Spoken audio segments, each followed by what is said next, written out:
Thank you very much, Mr. Chairman, and thank you, Mr. Chairman and Ranking Member DeGette, for rescheduling this hearing. When it had to be canceled earlier, I was concerned because this is an important subject that we need to keep, as Ms. DeGette just said, we need to keep our oversight going so that we can make sure things continue to work as well as they have the last few months. And I appreciate you gentlemen taking your time. We're closing in on 5:45. You all have probably been here most of the day. We got a little delayed on a couple things this morning, but appreciate you all taking your time to be with us this evening. Mr. Slatz, I'm going to ask you, based on the Build Back Better report, recommending consideration of microgrids as a component of the rebuild effort in Puerto Rico, and in your oral testimony here today, you see that as important. As you may have heard me in the previous panel, I think microgrids are something that we ought to be looking at as a nation for other areas that may have needs or concerns. So based on your experience in the electric sector, what do you see as the strengths and the weaknesses of microgrids? Well, clearly the strength is the resiliency it provides, both to the electric power system and to the individual loads or communities or facilities which are equipped with microgrids. Mm-hmm. Probably the biggest challenge or concern is one of cost. Microgrids are not inexpensive.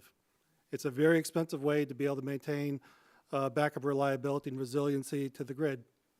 Over time, these costs, well, we do expect them to go down, but right now, cost of microgrid is high, and on a business case alone, it's very difficult to structure a business case on economics that would justify a microgrid in many situations.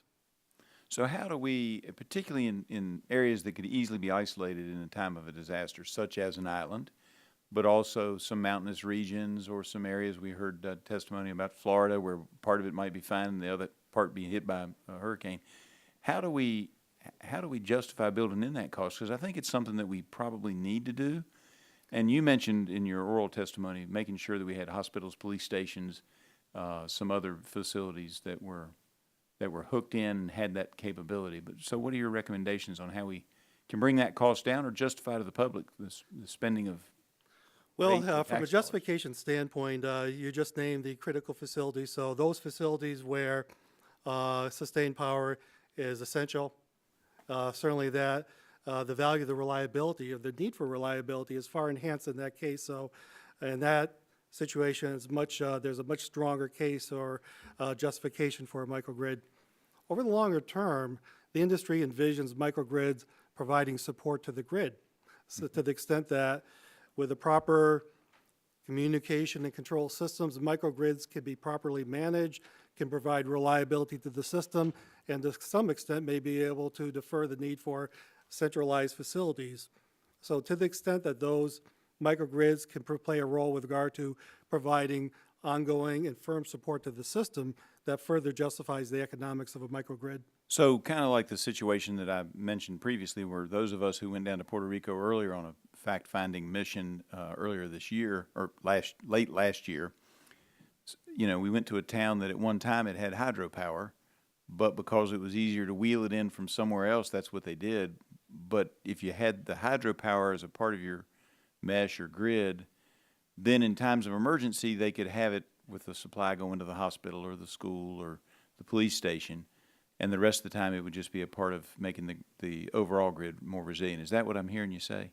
To an extent, I suspect the hydro plants, ones which are owned and operated by PREPA, are already part of the integrated grid. So to some extent, very often those facilities can be isolated if they're capable of being able to supply the load locally without tripping offline.